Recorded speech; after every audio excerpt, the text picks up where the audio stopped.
இந்த Israel Gaza பிரச்சனை ஆரம்பிச்சதுலேருந்தே இந்த அயன் டோம் ஃபெயிலியர்னு கேட்டு கேட்டு பழகி போயிடுச்சுங்க. அப்படிங்கிறது போல அரபுலக மீடியாக்கள் தரப்புல இருந்து கிரிட்டிசைஸ் பண்ணிக்கிறாங்க இஸ்ரேலோட ஏர் டிஃபென்ஸ் சிஸ்டம். ஏன்னா அவங்களோட வான் பாதுகாப்புக்காக வச்சுக்கிற ஒரு அமைப்பு தான் அயன் டோம். இது வந்து ஃபெயிலியர் ஆயிடுச்சு அப்படிங்கிறது கேட்கறதே விஷயமா இருக்குது. அது பழகி போன ஒண்ணுங்க அப்படிங்கிறது போல அரபுலக தரப்புல இருந்து சொல்லப்பட்டு வருது. அப்படி என்ன ஆயிடுச்சு இந்த தடவை அப்படின்னு கேட்டீங்கன்னா, லெபனான் தரப்புல இருந்து ஒரு ஸ்வாம் ஆஃப் ட்ரோன்ஸ் வந்து ஏவி விட்டுருக்காங்க. அதாவது இதுக்கு முன்னாடி லெபனான் தரப்புல இருந்து ட்ரோன்களை ஏவுவாங்க. ஒரு ட்ரோன் 2 ட்ரோன் போகும், இல்ல 50 ராக்கெட்டுகள் போகும். இது எல்லாமே ஸ்வாமா அப்படின்னு கேட்டீங்கன்னா இந்த ஏஐயோட கனெக்ட் ஆயிருக்கு. இது போல கேள்விகள் பதிலையா அதை பத்தி எந்த ஒரு கிளியரான இன்ஃபர்மேஷனும் கிடைக்கல. பட் ஆனா இப்போ ஒரு இலக்கை நோக்கி அதிகமான ட்ரோன்களை ஏவி விட்டுருக்குறாங்க ஹிஸ்புல்லா தரப்புல இருந்து. ஸோ அதனாலதான் ஸ்வாம் ஆஃப் ட்ரோன்ஸ் அப்படிங்கிறாங்க. எத்தனை ட்ரோன்கள் அப்படிங்கிறது தெரியல. இதெல்லாம் எப்படி ஒன்னா வேலை செய்யுமா இல்லை இண்டிவிஜுவல் ட்ரோன்களா, காமிகாசி ட்ரோன்கள் அப்படிங்கிறது தெரியுது. பட் ஆனால் எப்படின்ற டெக்னாலஜி என்ன டெக்னாலஜின்றது தெரியல.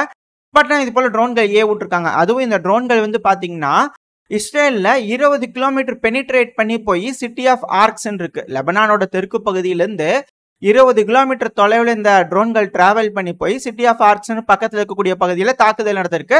இது ஒரு மிலிட்டரி இன்ஃப்ராஸ்ட்ரக்சர் அப்படிங்கிறது போல லெபனான் தரப்புல சொல்றாங்க. அந்த தாக்குதல் நடந்ததுனால இனிஷியலா 5 பேர்னாங்க. ஆனா இப்ப இந்த பதிவை ரெக்கார்ட் பண்ண 7 பேர்த்துக்கிட்ட காயமடைஞ்சிட்டாங்க அப்படிங்கிறது போல ரிப்போர்ட்ஸ் தான் வந்துட்டு இருக்கு.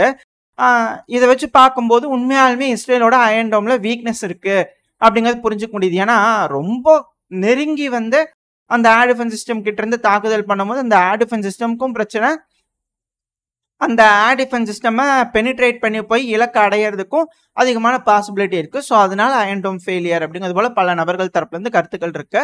பட் ஆனால் ஒன்ஸ் இது ஃப்ரீக்வெண்டா நடக்குதான் என்ன நடக்குது ஏது நடக்குது அப்படிங்கிறது தெரியும். ஒருவேளை இஸ்ரேல் சேமிச்சு கூட வச்சிருக்கலாம், பேட்டரிஸ்லாம் அதிக அளவில் யூஸ் பண்ணிடக்கூடாது. பெருமளவில் தாக்குதல் வரும்போது நம்ம எதிர்கொள்றதுக்கு அதிகமான பேட்டரிஸ் தேவைப்படுமா இருக்குன்றதுக்காக கூட பதுக்கி வச்சிருக்கலாமா இருக்கும். பட் என்ன ஏதுங்க தெரியல, ஒரு தாக்குதல் நடந்துருச்சு, இதனால இழப்புகள் இஸ்ரேலுக்கு இருக்கு, இதை எல்லாம் சொல்லிட்டு இருக்காங்க. இப்போ இது போல தாக்குதல் நடந்தனால பதில் தாக்குதல் இஸ்ரேல் லெபனான் எப்பவும் போல நடந்துட்டு தான் இருக்கு. ஆனா இப்போ அவங்க கிட்ட F-16 இருக்கு இல்லையா, இந்த F-16 எடுத்துக்கிட்டு இன்னைக்கு காலையில வந்து பாத்தீங்கன்னா அரேபியா சேனல்ல என்ன சொல்லிட்டு இருந்தாங்கன்னா, இந்த லெபனானோட கேபிட்டலான பெய்ரூட்ல வந்து F-16 மேல பறக்கும் போது அந்த ஸ்பீடா போகும்போது அந்த பூம் பேரியர்னு சொல்லுவாங்க இல்லையா, ஸோ அந்த ஸ்பீடா போகும்போது டப் டப்னு சத்தம் கேட்கும். ஸோ குண்டு வெடிச்சு மாதிரி இருக்கும். அங்க இருக்கிற மக்களுக்கெல்லாம் கொஞ்சம் அசௌகரியமான சூழ்நிலை ஏற்படும். என்ன இது அப்படின்னு பதட்டம் அதிகரிக்கும் இல்லையா. ஸோ அது போல வந்து பாத்தீங்கன்னா செஞ்சுக்கிட்டு இருந்திருக்காங்க. ஆனா இப்போ என்ன சொல்ல வராங்கன்னா, அதே இஸ்ரேல் தரப்புல இருந்து அந்த F-16 ரொம்ப தாழ்வா எடுத்துட்டு போய் பீரூட்ல வந்து பாத்தீங்கன்னா இருக்கக்கூடிய வான்பரப்புல அந்த சோனிக் பூம் பேரியரை வந்து அவங்க பிரேக் பண்றதுனால அதிகமான சத்தங்கள் கேட்டிருக்கு. மக்களுக்கு கொஞ்சம் பதட்டமடைய ஆரம்பிச்சிருக்காங்க அப்படிங்கிற சொல்லப்பட்டு வருது. ஸோ இருதரப்புலையும் மாறி மாறி பயம்படுத்திக்கிறாங்க அப்படிங்கிறது நல்லா தெரியுது. ரெண்டாவது, இங்க வந்து போர் நடக்குமா நடக்காதா அப்படின்ற கேள்வி வருது இல்லையா. இதுக்கான பதில் இந்த 300 நாளா என்ன நடந்திருக்கு அப்படிங்கிறது தெளிவா எடுத்து வச்சு பார்த்தோம் அப்படின்னாலே நம்மளுக்கு ஈஸியா புரிஞ்சிடும் இந்த இடத்துல போர் வருமா வராதான்னு. ஏன்னா இப்ப இஸ்ரேல் காசா பிரச்சனை ஆரம்பிக்கும் போதுல இருந்து இஸ்ரேல் வந்து அங்க ஹமாஸ் அழிக்கிறாங்களோ இல்லையா, அங்க இருக்கக்கூடிய பில்டிங்ஸ் எல்லாம் நிறவிட்டு இருக்காங்க, புல்டோஸ் வச்சு கிளியரா நிறவுறாங்க இல்லையா. இப்ப வரைக்கும் காசாக்குள்ள எந்த அளவுக்கான பில்டிங்ஸை நிறவி இருக்கிறாங்க அப்படின்னா 60% மக்கள் குடியிருக்கக்கூடிய பகுதிகள் அழிஞ்சிருச்சு, 85% இந்த ஸ்கூல்கள் காலேஜஸ் எல்லாம் இருக்கும்ல அது அழிஞ்சிருச்சு, 60% ரோடுகள் டேமேஜ் ஆயிடுச்சு. ஸோ இதெல்லாம் வச்சு பார்க்கும்போது நம்மளுக்கு என்ன ஒரு விஷயம் புரியுது, அந்த இடத்துல போருக்கான பகுதியா அது இருக்கு, அது பஃபர் ஜோனா இருக்கு, அதை யாரும் பயன்படுத்திக்க கூடாது. காசாவை வந்து ஒரு ஃபார்வேர்டு பொசிஷனா பயன்படுத்திக்கிட்டாங்கன்னா அது ஒரு பிரச்சனையா மாறிடும். அந்த ஒரு காரணத்தினால இஸ்ரேல் எல்லாத்தையும் தரமட்டமாக்கிட்டு இருக்காங்க அப்படிங்கிறது போல அனலிஸ்ட் வந்து கருத்துக்கள் வந்துகிட்டு இருக்கு. அதாவது சேதத்தை ஏற்படுத்திக்கிறாங்களா, அது மட்டும் இல்லாம மொத்தம் 35 ஹாஸ்பிட்டல்ல 16 ஹாஸ்பிட்டல் தான் பார்ஷியலா ஃபங்க்ஷன் ஆயிட்டு இருக்குன்றாங்க. ஸோ அந்த பகுதி ஃபுல்லா போருக்கு யாரும் பயன்படுத்திடக்கூடாது காசா சிட்டி அப்படிங்கிறதுக்காக அதை வந்து முழுசும் அழிக்கிற மாதிரி தெரியுதுங்க அப்படிங்கிறது போல அனலிஸ்ட் தரப்பு வந்து இருக்கு. ஸோ இதை வச்சு பார்க்கும்போது 300 நாளா இஸ்ரேல் தரப்பு வந்து தயாராகிட்டு இருக்காங்க. இஸ்ரேலை வீக் ஆக்கிட்டே இருந்திருக்கிறாங்க. முடிஞ்ச வரைக்கும் ஆயுதங்கள், அவங்களோட ஆயுதங்கள் எல்லாத்தையும் யூஸ் பண்ண வச்சு, ஏன்னா அதிகப்படியான குண்டுகள் இந்த ரஷ்யா உக்ரைனை விட இஸ்ரேல் காசா மேல போட்டது தான் அதிகம் இந்த வெடி மருந்துகள் அப்படிங்கிற சொல்லப்பட்டு வருது. ஸோ அதிக அளவில் அவங்க கிட்ட இருக்கக்கூடிய ஆயுதங்களும் கம்மியாயிட்டே இருக்கும் இல்லையா, பயன்படுத்திக்கிட்டே இருக்கிறாங்க இல்லையா. பேட்டரிஸ்லாம் தொடர்ந்து பயன்படுத்திக்கிட்டே இருக்கும் போது ஏர் டிஃபென்ஸ் சிஸ்டம்லாம் வீக் ஆகும். அந்த லான்ச்சஸ் எல்லாத்தையும் மாத்திட்டே இருக்கணும். இந்த விஷயத்த நம்ம ரஷ்யா உக்ரைன் பிரச்சனையிலேயே சொல்லியிருப்போம். என்னதான் ஆர்ட்லரிகள் அதிகமா இருந்தாலும் மிசைல் லான்ச்சஸ் அதிகமா இருந்தாலும் அந்த லான்ச்சஸ்லாம் திரும்ப திரும்ப யூஸ் பண்ண அந்த லான்ச்சஸ் வந்து டேமேஜ் ஆக ஆரம்பிச்சிடும். அதுக்கப்புறம் நம்ம லான்ச் பண்ணும்போது எக்ஸாக்டா துல்லியமா தாக்குதல் நடத்த முடியாது, அதெல்லாம் மாத்திக்கிட்டே இருக்கணும் அப்படிங்கிறது போல. ஸோ அது போல அதெல்லாம் யூஸ் பண்ணிக்கிட்டே இருக்கிறதுனால அதெல்லாம் வீக்கன் ஆக ஆரம்பிச்சிருக்கும். இதை சாதகமா பயன்படுத்தி இப்போ இது போல விஷயங்கள்லாம் நடக்கிறதுனால கண்டிப்பா ஈரான் வர்சஸ் இஸ்ரேல் கிரவுண்ட் ஃபோர்ஸ்ல சண்டை நடக்கும். ஆனா எஸ்கலேஷன் பண்ணுவாங்க. ஈரான் முதல்ல தாக்குவாங்க, இஸ்ரேல தாக்குவாங்க, அதுக்கப்புறம் இது போல மாறி மாறி அடிச்சுட்டு இருக்கும்போது போர் நடக்கும் அப்படிங்கிறது போல சொல்லிட்டு இருந்தாங்க இல்லையா. இப்போ லெபனான் தரப்புல இருந்து பாத்தீங்கன்னா ஒரு ஸ்டேட்மெண்ட்டை கொடுத்துக்கிறாங்க. கைகலப்பாயிருச்சுங்க இஸ்ரேல் ஃபோர்ஸுக்கு எங்களோட ஃபோர்ஸுக்கும், அதனால எங்க தரப்புல வந்து பாத்தீங்கன்னா 5 பேர் இறந்துட்டாங்க அப்படிங்கிறது போல லெபனான் தரப்புல சொல்லிக்கிறாங்க. ஸோ அந்த இடத்துல சண்டை ஆரம்பிச்சிட்டாங்களா அப்படின்ற கேள்விகள் பல நபர்களுக்குள்ளேயே வர ஆரம்பிச்சிச்சு. ஸ்லோ அண்ட் ஸ்டெடியா இருக்காங்க, ரொம்ப மெதுவா, மற்றவங்க எதிர்பார்க்குற மாதிரி ரொம்ப ஃபாஸ்ட், குயிக் அண்ட் டிசைசிவ். இது ரொம்ப முக்கியமா நோட் பண்ண வேண்டிய விஷயம். எந்த இடத்துல போர் நடந்தாலும் போர் ஆரம்பிக்கிறாங்க இல்லையா, அவங்க யோசிக்கக்கூடிய ஒரு விஷயம் என்னன்னா குயிக் அண்ட் டிசைசிவ் விக்டரி. அதாவது ரொம்ப சீக்கிரமா நமக்கு சாதகமான ஃபுல் ஃபோர்ஸ்ல, அதாவது எப்படி சொல்லுது, டாமினேட்டிங் விக்டரின்னு சொல்லுவாங்க இல்லையா, அது வேணும் அப்படின்னு நினைச்சுதான் ஒரு நபர் போரையே ஆரம்பிப்பாங்க. இந்த ரஷ்யா உக்ரைன் பிரச்சனையில ரஷ்யா டாமினேட்டிங் விக்டரிக்கா எதிர்பார்த்து வந்திருப்பாங்கன்னு யோசிச்சிருப்பாங்க. ஆனா இல்ல, நான் பொறுமையா இருந்துக்கிறேன்ப்பா, ஒன்றும் பிரச்சனை இல்லை அப்படிங்கிறத ரொம்ப மெதுவா. அது எந்த அளவுக்குன்னா ட்ரென்ச்சில் பங்கர் தோண்டி இருப்பாங்க, சொஃபஸ்டிகேட்டடா நல்ல பெட்டு கிட் எல்லாம் போட்டு ரெடி பண்றது, அதெல்லாம் வேற விஷயம். பிளே ஸ்டேஷன்ல விளையாடுங்கப்பா அப்படின்னு ரெடி பண்ணி கொடுத்துக்கிறாங்க ரஷ்யா அப்படின்னா, அதெல்லாம் வேற ரேஞ்சு. அப்ப எந்த அளவுக்கு மெதுவாக அங்க இருக்கக்கூடிய வீரர்கள் முன்னேறுவாங்க அப்படிங்கிற நம்ம புரிஞ்சுக்கணும். ஸோ அதே போலதான் இந்த இடத்துலையும் கையாளுவாங்க அப்படிங்கிற சொல்லப்பட்டது. அதுக்கான படிகள் எடுத்து வைக்க ஆரம்பிச்சாச்சு. முதல்ல லெபனான் அவங்களோட கிரவுண்ட் ட்ரூப்ஸை மூவ் பண்ண ஆரம்பிச்சிட்டாங்களா அப்படின்ற பதட்டம் அதிகரிக்க ஆரம்பிச்சிருக்கு. டொனால்டு ட்ரம்ப் அவர்கள் இன்னைக்கு விளையாட்டா சொன்னாரா இல்ல தெரிஞ்சுக்கிட்டு சொன்னாரா அப்படிங்கிறது தெரியல. இந்த அவரோட ஃபேன் சொல்லிட்டு ஒரு நபர் அங்க உட்காந்து இன்டர்வியூல கொடுத்துட்டு இருக்கும்போது எலான் மஸ்க் அவரோட சைபர் டக்கு கூட ஃப்ரீயா கொடுத்துருந்தாங்க, கிஃப்டா கொடுத்துருந்தாங்கன்னு சொல்லியிருந்தாங்க இல்லையா. அதுல கூட அந்த காதல குண்டடி படும் போது ஒரு போஸ்ட் காமிச்சிருந்தா இல்லையா, அதை வந்து ஃபுல்லா அந்த சைபர் ட்ரக்ல வந்து ரெடி பண்ணி ஒரு போஸ்ட் மாதிரி ரெடி பண்ணி அதை வந்து ட்ரம்ப் அவர்களுக்கு வந்து கொடுத்துருந்தாங்க. இப்ப ட்ரம்ப் அவர்கள் வந்து அதை பார்க்கும்போது அந்த இன்டர்வியூ நடந்துட்டு இருக்கும்போது சொல்லியிருந்தாரு, அட்டாக் இன்னைக்கு நடக்குங்க அப்படிங்கறதோட சொல்லியிருந்தாரு. ஸோ இதுக்கு மேல இன்னும் ரகசியம் இல்லை, இன்னைக்கு அட்டாக் நடக்குமா, ஸோ ஆரம்பிச்சிருச்சா, லெபனான் வந்து அட்டாக் பண்ண ஆரம்பிச்சிட்டாங்களா அப்படின்ற கேள்விகள் வர ஆரம்பிச்சிச்சு, பதட்டம் வர ஆரம்பிச்சிருச்சு. இப்போ இந்த சமயத்துல இப்படி இருக்கும்போது ஈரான் ஒரு அட்டாக் எடுக்கிறாங்கன்னா கண்டிப்பா இஸ்ரேல் ரிட்டாலியேட் பண்ணுவாங்க.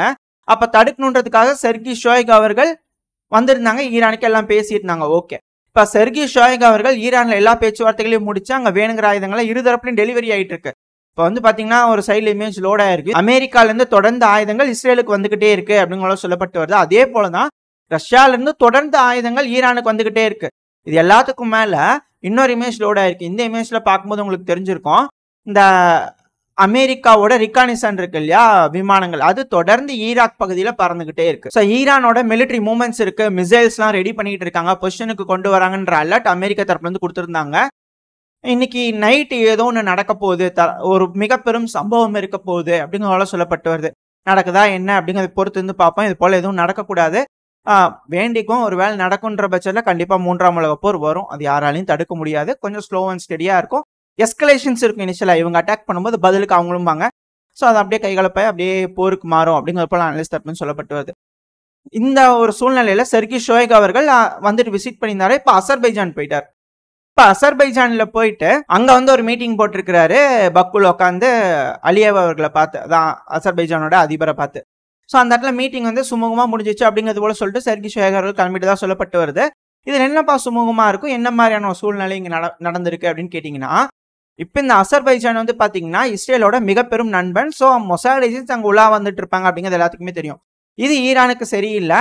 காஸ்பியன் சி வழியா ஏதாவது ஒரு ஆயுதங்கள் ரஷ்யால இருந்து ஈரானுக்கு வருதுன்னா அதெல்லாம் ஈஸியா ட்ராக் பண்ணுவாங்க, மூவ்மெண்ட்ஸ்லாம் இருக்கும் இல்லையா. மேபி அசர்பைஜான் இதுக்கு மேல ஈரான் கிட்டையும் ரஷ்யா கிட்டையும் ஃபேவரா போறதுக்கான அதிகமான வாய்ப்புகள் இருக்கு. இஸ்ரேலுக்கு எதிராக இல்லைனாலும் ஈரானுக்கு உதவும் வகையில அவங்க முடிவெடுக்க வாய்ப்புகள் அதிகம் அப்படிங்கிற சொல்லப்பட்டு வருது. ஏன்பா இதெல்லாம் நடக்குமா அப்படின்னு கேட்டீங்கன்னா நடக்கும். ஏன்னா பக்கத்துல இருக்கக்கூடிய அண்டை நாடு, அதாவது அசர்பைஜானுக்கு பக்கத்துல இருக்கக்கூடிய ஒரு நாடு தான் அர்மேனியா. சிஎஸ்டிஓல ட்ரில் நடக்குது போகுது, கோபால்ட் 2024 சொல்லிட்டு. அந்த மீட்டிங் நான்லாம் வரமாட்டேங்க, வரவே மாட்டேன், அவ்வளவுதான் போதும் அப்படிங்கிறது போல அர்மேனியா தரப்புன்னு சொல்லிக்கிறாங்க. இதுல இருந்து என்ன தெரிய வருதுன்னா, அர்மேனியா ரஷ்யா கிட்ட இருந்து ரொம்ப அதிகமா விலகி போறாங்க, நேட்டோ நாடோட ரொம்ப இணைஞ்சு போறாங்க. இப்ப இந்த இடத்துல இன்னொன்னு நோட் பண்ணும், துருக்கி அசர்பைஜானும் நெருங்கிய நண்பர்கள். இது எல்லாத்துக்கும் மேல துருக்கிக்கும் இஸ்ரேலுக்கும் ஆகாதுன்னு தான் சொல்லி ஆகணும், வேற வழியே இல்லை. ஏன்னா துருக்கியோட அதிபர் என்னதான் யோசிச்சாலும் ஒரு கட்டத்துக்கு மேல இஸ்ரேலுக்கு ஆதரவு கொடுக்க முடியாது, இஸ்ரேலுக்கு ஆதரவா நிக்க முடியாது. ஏன்னா அது துருக்கியில் இருக்கிற மக்கள் எதிர்ப்பு தெரிவிச்சிருவாங்க. ஏன்னா இஸ்லாமிய மதம் சார்ந்த பிரச்சனையா இந்த ஹமாஸ் பிரச்சனை மாறிடுச்சு. ஹமாஸ் பிரச்சனையை கையில் எடுத்து தான் ஈரான் உள்ள வராங்க. அப்படி இருக்கும்போது அங்க இருக்கக்கூடிய மக்கள் ஈரானுக்கு தான் சப்போர்ட் பண்ணுவாங்க. இது அங்க இருக்கக்கூடிய எர்டகன் அவர்களுக்கு சரியில்லை, துருக்கியோட அதிபருக்கு. ஸோ அந்த ஒரு காரணத்தினால துருக்கியோட ப்ரெஷர்னால மேபி அசர்பைஜான் மனசு மாறுறதுக்கும் வாய்ப்புகள் இருக்கு. இன்னொன்னு, அர்மேனியா ரொம்ப அதிக அளவில் அமெரிக்காவோட சேர்ந்து போகும்போது பிரான்ஸோட ஆயுதங்கள்ல அர்மேனியாக்குள்ள வரும்போது நம்மளும் கொடுக்குறது அது வேற விஷயம். ஸோ இது போல அதிகமான ஆயுதங்கள் அங்கே வரும்போது இந்த துருக்கின்ற ஒரு நாடு வந்து பார்த்தீங்கன்னா பெருமளவில் இப்போ இந்த நாட்டோ அளவுக்கு சப்போர்ட் பண்ண போகிறது கிடையாது, பண்ணவும் முடியாது. ஸோ அப்படி இருக்கும்போது அர்மேனியாவை பயன்படுத்தி ஈரானை தாக்குதல் பண்ணுது அப்படிங்கிற ஒரு பட்சத்தில் வச்சுக்கோங்க. அதுக்கு தான் ஜார்ஜியா வந்து ஒத்து வர மாட்டேங்குது. இது நம்மளால புரிஞ்சுக்க முடியுது. ஜார்ஜியா மேலே சாங்ஷன் போட்டு பார்க்குறாங்க. ஏன்னா கருங்கடலில் ஆக்சஸ் கிடைச்சாதான் அர்மேனியாவுக்கு போக முடியும், துருக்கி வழியாக போக முடியாது. அதனால தான் ஜார்ஜியா தொந்தரவு பண்ணிட்டு இருக்காங்க. புரிஞ்சுக்க முடியுது. நம்ம முன்னாடியே நம்ம இதை ஹைலைட் பண்ணி காமிச்சிருப்போம். ஸோ இதெல்லாம் பிரச்சனை இருக்கிறதுனால அந்த இடத்துல இப்போ அர்மேனியா வந்து ரொம்ப அதிகமாக அமெரிக்காவோட போகும்போது வேற வழியே இல்லாமல் அசர்பைஜான் ரஷ்யா கிட்ட போய் தான் ஆகணும். ஏன்னா அர்மேனியா வந்து நகர்னோ காரபாக் வேணும் அப்படிங்கிறது போல ஏதோ ஒரு டீல் போட்டிருந்தாங்கன்னா அசர்பைஜான் இந்த ஜியோ பாலிடிக்ஸ் யூஸ் பண்ணி ஜியோ பாலிடிக்ஸ் இருக்கக்கூடிய பிரச்சனைகளை பார்க்கும்போது அவங்க புரிஞ்சுக்கணும், கண்டிப்பாக அவங்க ரஷ்யாவோட தான் போவாங்க. அப்போ அவங்க ஈரானுக்கு ஆதரவாக இருக்கக்கூடிய வாய்ப்புகள் அதிகம் அப்படிங்கிறத சொல்லப்பட்டு வருது. மேபி எதிராக செய்யாமல் இருக்கிறதுக்கும் வாய்ப்பு இருக்கு, அது கன்ஃபார்மாக நடக்கும். இந்த ட்ராக் பண்ண விடாமல் தடுக்கிறது, இது போல வேலைகள் இந்த ஈரானுக்கு மேல இருந்து எந்த ஒரு தாக்குதலும் நடக்க விடாமல் தடுக்கும் வகையில் அசர்பைஜான் செயல்படுவாங்க அப்படிங்கிறத சொல்லப்பட்டு வருது. ஏன்னா இதுக்கு இன்னொரு காரணமும் இருக்கு. ஈரான் இந்த பிரிக்ஸோட முதுகெலும்பு இந்த வர்த்தகம் தான் சொல்லியிருக்கு. அந்த வர்த்தக பாதை ஈரான் அசர்பைஜான் வழியா போகுது. அப்ப அந்த வர்த்தக பாதை வந்து நடந்துட்டு இருந்ததுனா தான் அசர்பைஜானுக்கு அதிகமான லாபம் கிடைக்கும்.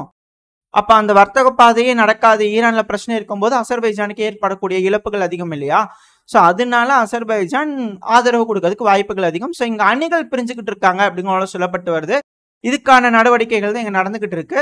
தாக்குதலும் ஒரு சைடு ஆரம்பிச்சிருச்சு அப்படிங்கிற சொல்லப்பட்டு வருது. ஸோ இது போல பல விஷயங்கள் இங்க நடந்துகிட்டு இருக்கு. இந்த சமயத்துல ஜோசப் போரல் அவர்கள் இருக்கார் இல்லையா, அவங்க தரப்புன்னு சொல்லிக்கிறாங்க, எதிர்பார்க்க முடியாத அளவுக்கு, அதாவது யோசிக்க முடியாத அளவுக்கு இந்த மிடில் ஈஸ்ட்ல ஒரு போர் கண்ணிமைக்கும் நொடிதான் இருக்கு, போர் ஆரம்பிச்சிடும் அப்படிங்கிறது போல அவர் தரப்புல இருந்து ஸ்டேட்மெண்ட்ஸ் வர ஆரம்பிச்சிருக்கு. ஸோ எல்லாருமே ஹை அலர்ட்ல இருக்காங்க. இன்னைக்கு நைட் என்ன நடக்க போகுது அப்படிங்கிறத பொறுத்து இருந்து பார்ப்போம். தொடர்ந்து அடுத்த பதிவுகளில் என்னென்ன செய்திகள்லாம் வருது அப்படின்னு தொடர்ந்து பார்க்க ஆரம்பிச்சிடலாம். இதுக்கப்புறம் தொடர்ந்து அப்டேட்ஸ் வந்துகிட்டே இருக்கும். ஒரு விஷயம் நடக்குதுன்னா அது ஏன் நடக்குது, இதுக்கப்புறம் என்ன நடக்கலாம், இது போல பல விஷயங்கள் அனலைஸோட அடுத்த பதிவில் நான் உங்களை வந்து சந்திக்கிறேன். உங்களோட ஆதரவு எப்போ எனக்கு இருக்குன்ற நம்பிக்கையில் இந்த பதிவை நான் முடிச்சுக்கலாம். இந்த பதிவு நல்லா இருக்குன்ற நம்பிக்கையில் அடுத்த பதிவு சந்திக்கிறேன். அது வரைக்கும் ஸ்டே சேஃப், பாய்.